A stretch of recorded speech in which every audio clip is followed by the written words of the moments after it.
हम 10th class का नया टॉपिक स्टार्ट करेंगे, दैट इज अर्थमेटिक प्रोग्रेशन। ठीक है, तो अपनी कॉपी पेन निकालिए और ध्यान से चैप्टर को समझिए कि इसके अंदर क्या है, किस तरह से हमें क्वेश्चंस को सॉल्व करना है।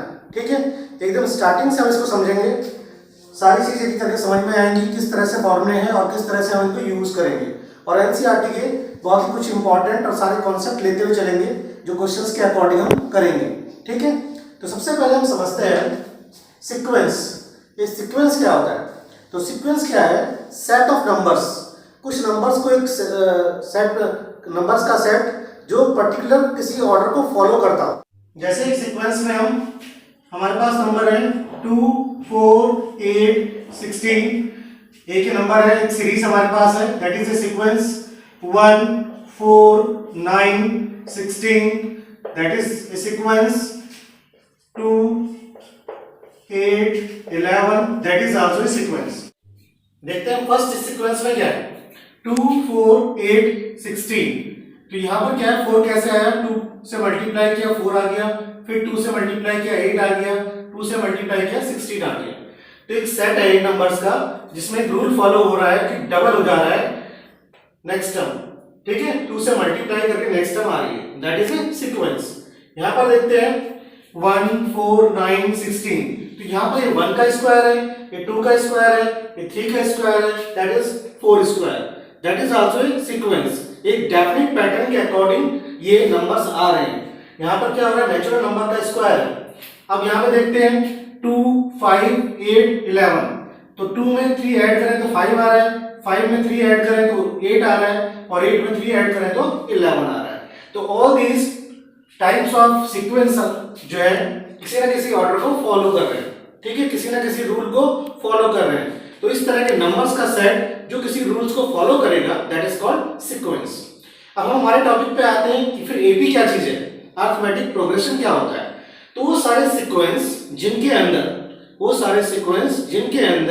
कॉमन डिफरेंस सेम होता है, दैट इज कॉल्ड एपी। अब कॉमन डिफरेंस क्या होगा? कंसेक्यूटिव जो नंबर्स हैं उनके बीच का डिफरेंस।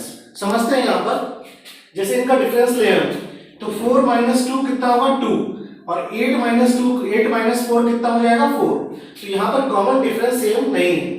यहाँ पर देखते हैं 4 में से 1 को माइनस करेंगे कितना आएगा? 3, और 9 में से 4 को माइनस करेंगे तो आएगा 5। तो 3 और 5 का डिफरेंस आ रहा है, दैट इज नॉट इक्वल। इस वाले में देखते हैं 5 - 2 कितना आएगा? 3, 8 - 5 कितना आया? 3, 11 - 8 कितना आया? 3। That means here common difference is same. तो इस टाइप का कोई सीक्वेंस है, दैट इज कॉल्ड एपी, उसको हम बोलेंगे अरिथमेटिक प्रोग्रेशन। तो अरिथमेटिक प्रोग्रेशन में कौन सा आएगा हमारा सीक्वेंस? 2, 5, 8, 11 या इसी टाइप के और सीक्वेंसेस जिनमें कॉमन डिफरेंस सेम होगा। इसकी पहली टर्म जो होगी, first term is called a. First term को ए से रिप्रेजेंट करेंगे, और जो इनका कॉमन डिफरेंस है जो लगातार ऐड करके या सब्ट्रैक्ट करके नई टर्म आ रही है, दैट इज कॉल्ड डी, उसे हम बोलेंगे डी। और इन जनरल में एपी को हम कैसे रिप्रेजेंट करेंगे? In general AP is arithmetic progression कैसे रिप्रेजेंट करेंगे? ए, next term A plus d, a plus 2d, a plus 3d, इस तरह से हम इसको रिप्रेजेंट करेंगे। डी कॉमन डिफरेंस है, ए फर्स्ट टर्म है, तो हर एक आने वाली टर्म में डी और ऐड हो जाएगा। डी ऐड होने के बाद ये आया, एक डी और ऐड होगा तो ये आएगा, एक डी और ऐड होगा तो ये आएगा। डी की वैल्यू प्लस भी हो सकती है और माइनस भी हो सकती है। ठीक है, इसको नोट करो, फिर हम इसको और समझते हैं। तो हमारे पास जनरल एपी क्या हुई?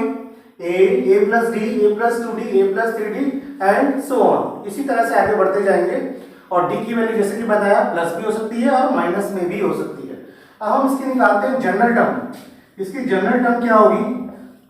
जनरल टर्म या nth टर्म भी बोल सकते हैं इसको, nth टर्म क्या होगी? ठीक है, तो यहां पर हम देखते हैं nth टर्म को हम tn से रिप्रेजेंट करेंगे। tn क्या होगा? सेकंड टर्म क्या है हमारे पास? a plus D. Second term में d एक बार ऐड हुआ है। थर्ड टर्म क्या है? a plus 2d।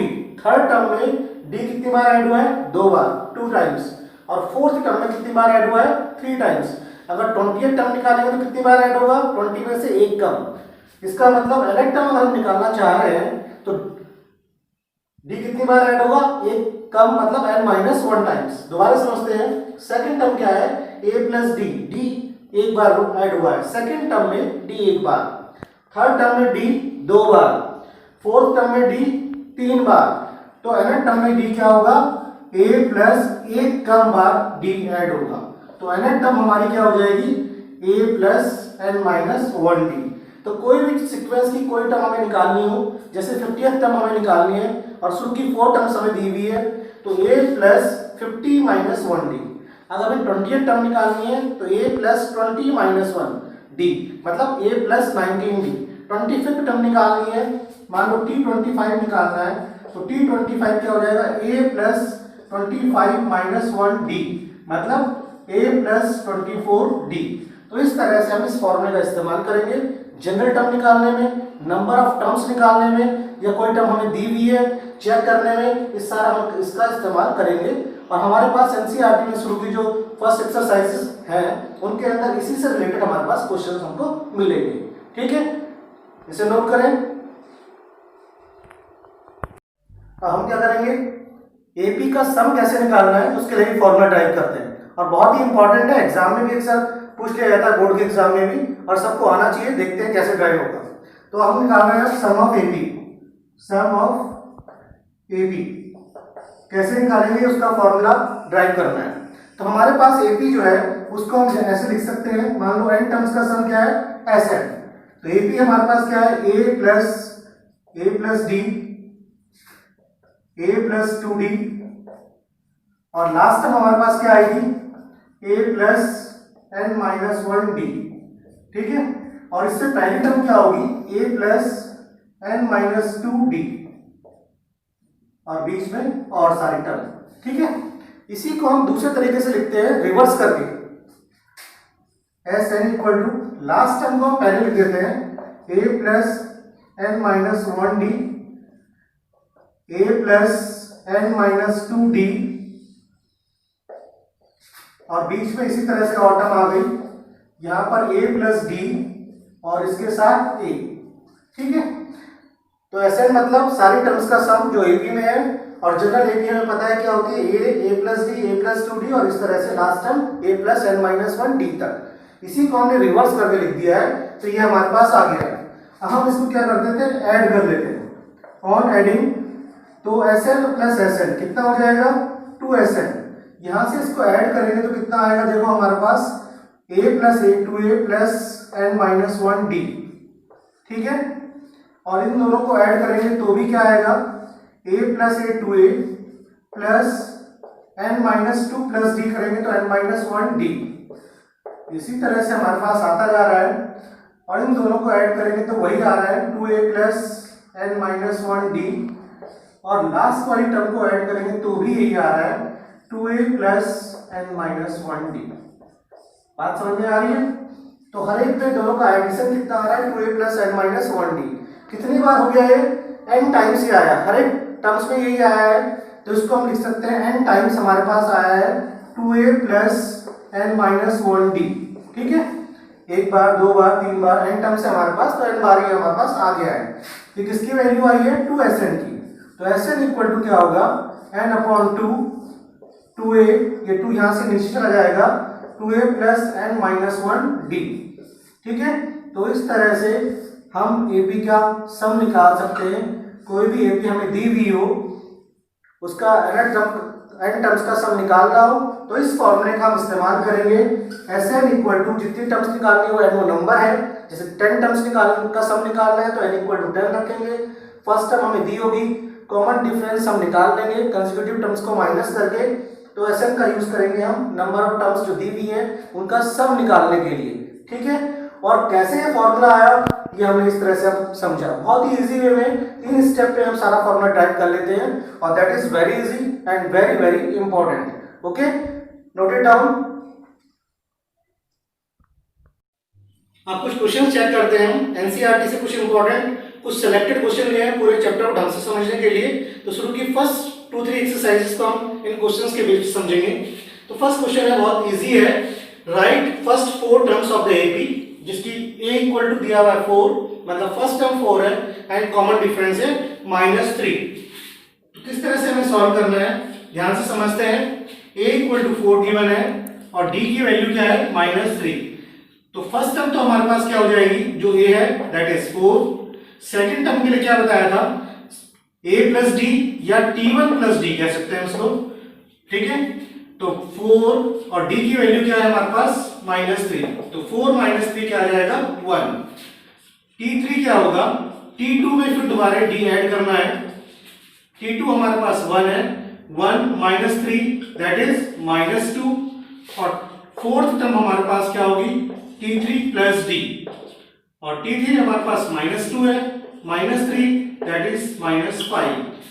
तो first four terms of this sequence which has a equal to 4, d equal to -3 is first term is 4, second term is 1, third term is -2 and fourth term is -5. In this way we can easily find out the four terms of AP. Clear? तो देखते हैं next question from NCERT. Find common difference and three other terms of this AP. तो पहले यहाँ जो term लिखी हुई है इनको प्रॉपर उसमें नंबर में लेंगे। 1 का स्क्वायर कितना आएगा 1, नेक्स्ट टर्म इज 5 स्क्वायर 25, 49, 73, ठीक है। तो कॉमन डिफरेंस के लिए हम क्या करते हैं, common difference d equal to होता है t2 माइनस t1 या फिर t3 माइनस t2, कुछ भी ले सकते हैं, सब सेम होना चाहिए अगर AP है तो 25 माइनस 1 इक्वल टू कितना आएगा 24। तो कॉमन डिफरेंस इज 24। अब नेक्स्ट थ्री टर्म्स हमको और निकालनी है, 1 2 3 4 टर्म हमको ऑलरेडी दी हुई है। तो t5 हमारा क्या होगा, t5 इक्वल टू होगा t4 प्लस d और t4 हमारे पास कितना है 73, 73 प्लस 24 इक्वल टू 97 और t6 क्या होगा हमारे पास, t6 equal to t5 plus d और t5 97 है प्लस 24, ठीक है।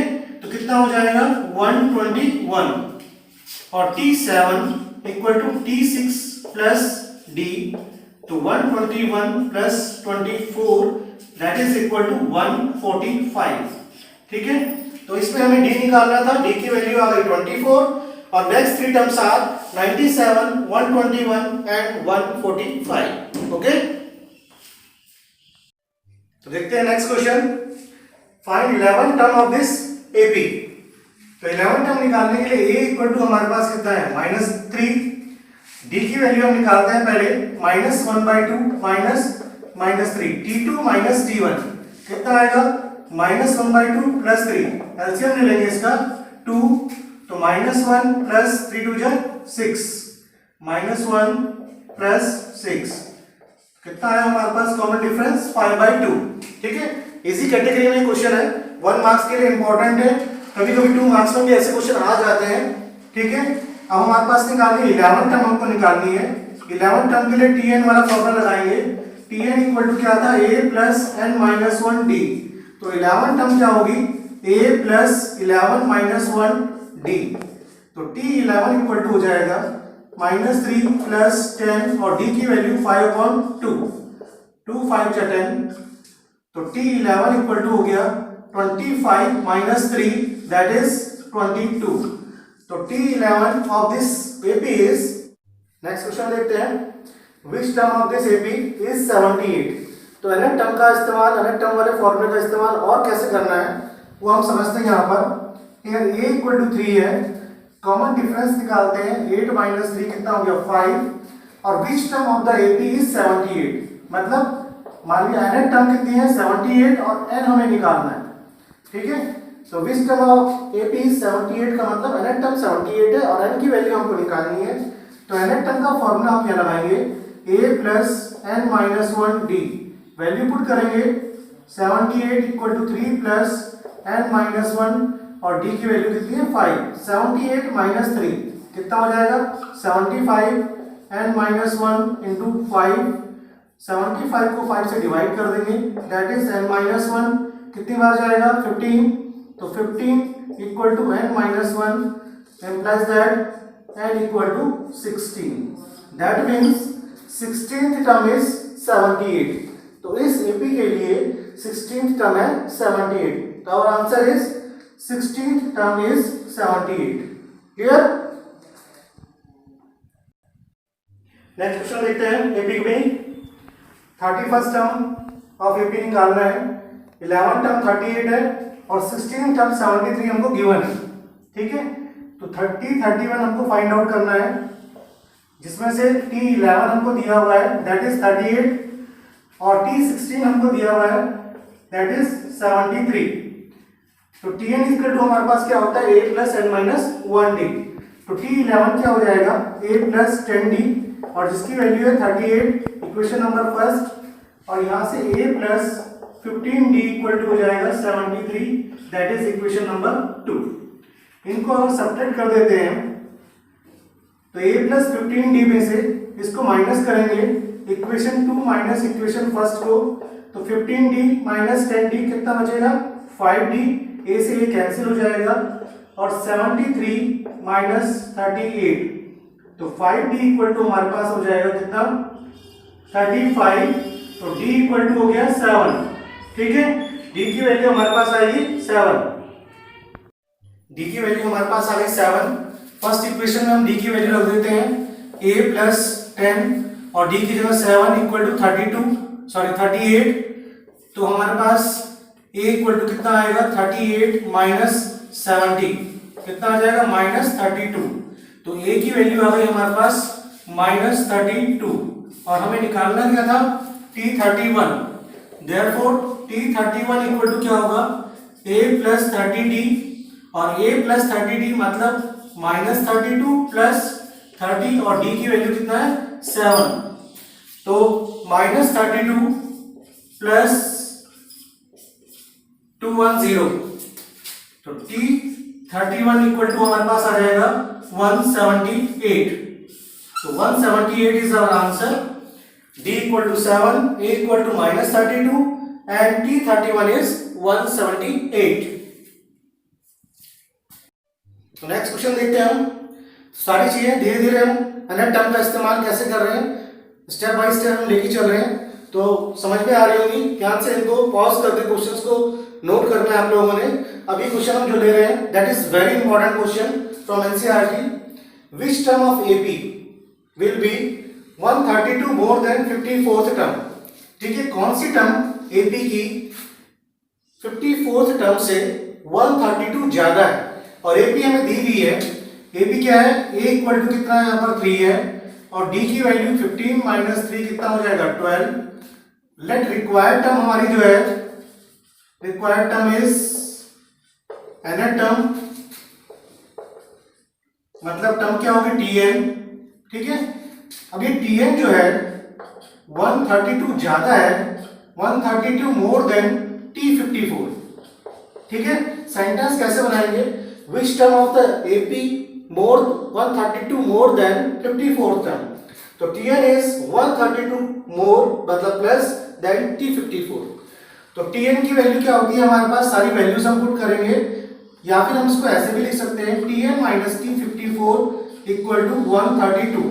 देखो ये आप वैल्यू पुट करते हैं a plus n minus 1d और यहाँ पर वैल्यू पुट करते हैं a प्लस 54 माइनस 1 मतलब 53d इक्वल टू 132. a से a कैंसिल हो जाएगा, n माइनस 1 d की वैल्यू हमारे पास 12 है, माइनस 53 और इंटू 12 इक्वल टू 132. तो n minus 1 into 12 equal to 132 और यहां से इन दोनों का मल्टीप्लाई आके इधर आ जाएगा 636. 12 से पूरा मल्टीप्लाई करेंगे 53 को तो कितना आ रहा है 636. तो n minus 1 into 12 equal to आ गया हमारे पास 768. n minus 1 into 12 equal to 768. इसको यहां लिख देते हैं. तो n minus 1 equal to 768 divided by 12 कितना आ जाएगा 64. तो n इक्वल टू कितना आ जाएगा 64 plus 1 that means 65. Therefore our answer is 65. So therefore 65th term is required term या 65th term is 132 more than 54th term. ठीक है, तो 65th term is required term. This is our answer. Okay, very important question, ध्यान से समझें, ध्यान से इसको नोट कीजिए. Next more question, one more question. How many multiples of 4 lies between 10 and 250. 10 और 250 के बीच में 4 के कितने मल्टीपल्स होंगे ये हमें निकालना है यहाँ पर. तो 10 के बाद 4 का मल्टीपल जो होगा दैट इज 12. तो फर्स्ट टर्म हमारी आ जाएगी 12 और d क्योंकि 4 का मल्टीपल है तो d हमारे पास आएगा 4. ठीक है, लास्ट टर्म क्या होगी ये हमें चेक करना है. तो 250 को अगर हम 4 से डिवाइड कर दें तो कितना हमारे पास आएगा ये देखना है. ठीक है, तो हमारे पास 2 रिमाइंडर बच रहा है. That means last term tn term जो होगी that is 250 minus 2 that is 248. तो लास्ट टर्म हमारी होगी 248 और फर्स्ट टर्म होगी 12. tn इक्वल टू हमारे पास होता है a plus n minus 1 d. तो 248 equal to 12 plus n minus 1 4. इसमें से इसको माइनस करेंगे 48 248 माइनस 12 कितना हो जाएगा 236 equal to n minus 1 into 4. n minus 1 की वैल्यू 236 डिवाइडेड बाई 4 कितना आ जाएगा n माइनस 1 इक्वल टू 59. तो n इक्वल टू कितना हो जाएगा 60.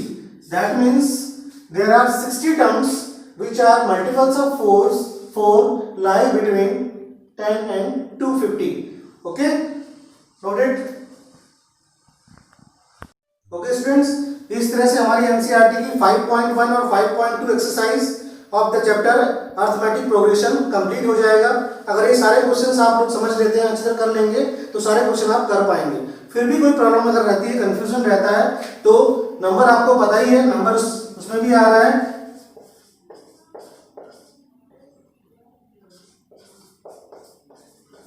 यहाँ पर आप कांटेक्ट करें, मैसेज छोड़ सकते हैं अपना और उस क्वेश्चन को जान सकते हैं कैसे सॉल्व करना है. तो इसी तरह से इजी वे में पूरे चैप्टर को हम करेंगे. सेकंड पार्ट इसका जल्दी आएगा जिसमें बाकी की एक्सरसाइज कवर करेंगे. ठीक है, टिल देन बाय.